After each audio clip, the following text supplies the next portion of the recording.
Halo, apa kabar semuanya? Ini merupakan video pembelajaran praktek profesi keperawatan kesehatan jiwa. Saya Sri Warsini merupakan narasumber hari ini. Hari ini kita akan membahas tentang pengkajian halusinasi. Tujuannya adalah setelah melihat video ini, kalian mampu melakukan pengkajian halusinasi dan menerapkannya dalam praktik. Sebelum kita ikuti video pengkajian halusinasi, saya akan menjelaskan 6 hal yang harus dikaji saat melakukan pengkajian halusinasi, yaitu 1. Jenis halusinasi, 2. Isi halusinasi dan isi terkait kekerasan, 3. Fase atau tingkat halusinasi, 4. Frekuensi halusinasi, 5. Kapan halusinasi itu muncul, dan yang terakhir, 6. Apa respon klien ketika halusinasi datang. Sebagai kewaspadaan, pastikan klien dalam keadaan tenang saat dilakukan pengkajian. Jaga jarak yang aman, terutama bagi klien yang punya riwayat perilaku kekerasan. Dan baca selalu rekam medis dan catat hal yang penting untuk dapat dikonfirmasi saat melakukan interaksi. Detail video pengkajian halusinasi dapat disaksikan berikut ini. Selamat menyaksikan!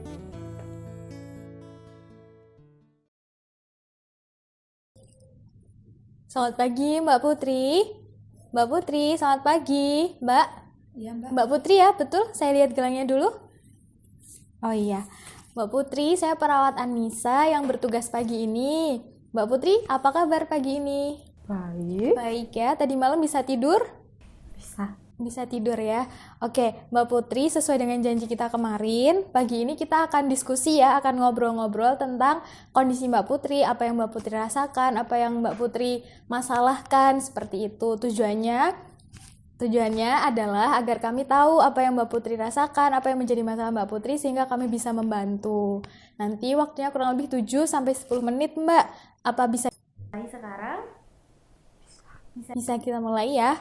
Oke, sebelumnya saya sampaikan Mbak, kalau apapun yang Mbak Putri nanti ceritakan akan kami jaga kerahasiaannya. Jadi nggak perlu khawatir, nanti bisa dijawabnya cerita dengan jujur, dengan terbuka gitu ya Mbak ya.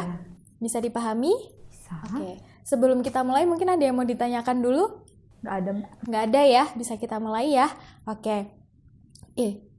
Mbak Putri kok seperti ngobrol, itu ngobrol dengan siapa ya? Ada teman saya di situ. Oh, ada temennya. Di mana temennya, Mbak? Itu lagi duduk di situ, Mbak. Nggak lihat kok. Oh, ada berapa orang temannya? Satu doang. Ada satu, laki-laki atau perempuan, Mbak?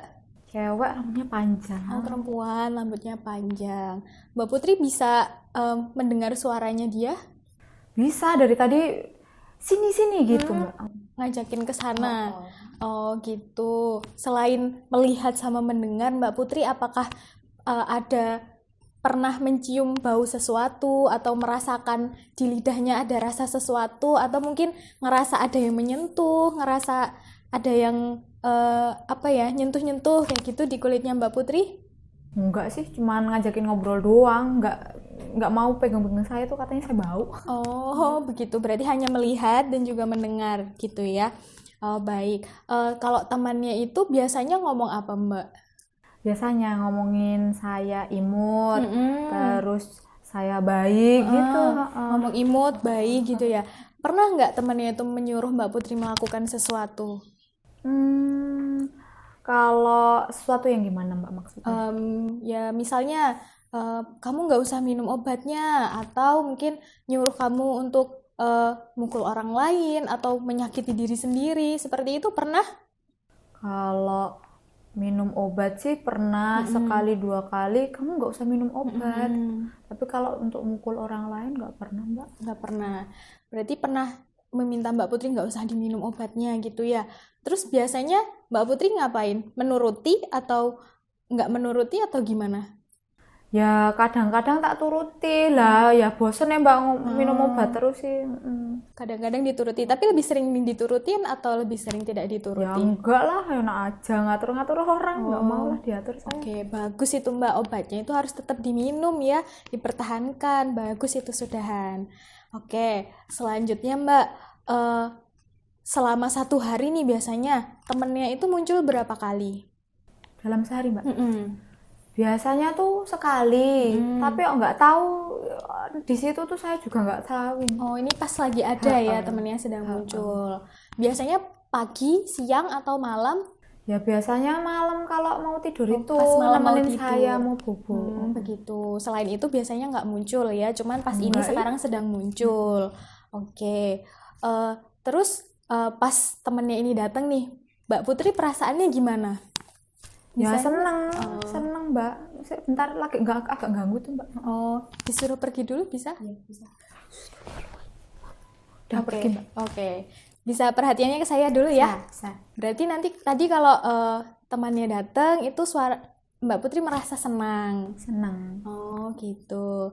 Terus selain Mbak Putri nih, pernah nggak orang rumah atau mungkin ada petugas di sini atau teman di sini yang melihat temennya Mbak Putri itu? Nggak ada ya kayaknya. Nggak ada ya? Oke, baik. Sekarang saya paham, Mbak. Jadi, dari diskusi ini kita tadi ya, saya percaya Mbak kalau Mbak Putri bisa melihat, kemudian bisa mendengar temannya itu ya.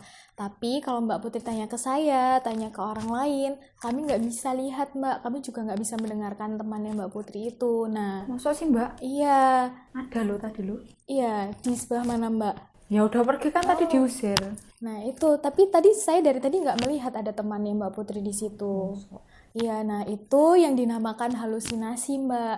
Jadi apa yang Mbak lihat, apa yang Mbak dengarkan itu hanya ada di dalam pikirannya Mbak Putri aja, tidak ada di dunia nyata, hanya ada di bayangan angan-angan Mbak Putri aja. Gitu.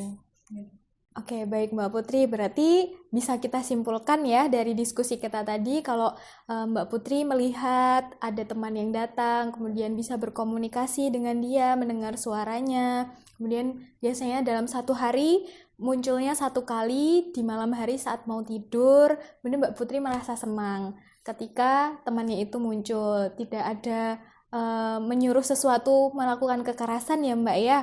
Oke, baik. Mbak Putri terima kasih sudah mau cerita-cerita, ngobrol dengan saya. Sudah baik sekali Mbak Putri, sudah mau terbuka, sudah mau bercerita dengan petugas. Seperti itu. Selanjutnya Mbak, gimana kalau kita nanti diskusi lagi tentang masalah halusinasi ini? Boleh. 1 jam lagi kita diskusi lagi ya. Mau Lebih jauh lagi tentang halusinasi dan bagaimana nanti cara mengatasi halusinasi. Nah, ada usulan Mbak, tempatnya mau di mana? Di luar aja Mbak, kalau di sini nanti takut diganggu lagi. Oke, mau di luar di taman depan ya, di bangku putih. Boleh, Oke, setuju. 1 jam lagi nanti kita akan ke sana diskusi seperti itu. Oke, sekarang kalau gitu saya permisi dulu ya Mbak ya. Selamat pagi. Nah, dari video tadi dapat disimpulkan bahwa ada 6 hal yang wajib dikaji pada saat melakukan pengkajian halusinasi, yaitu jenis halusinasi, isi halusinasi dan isi terkait kekerasan, fase atau tingkat halusinasi, frekuensi halusinasi, kapan halusinasi muncul, dan respon klien saat halusinasi datang. Jangan lupa untuk menyaksikan video pengkajian yang lainnya dan mengerjakan kuis yang ada. Sampai jumpa pada video yang lainnya. Salam.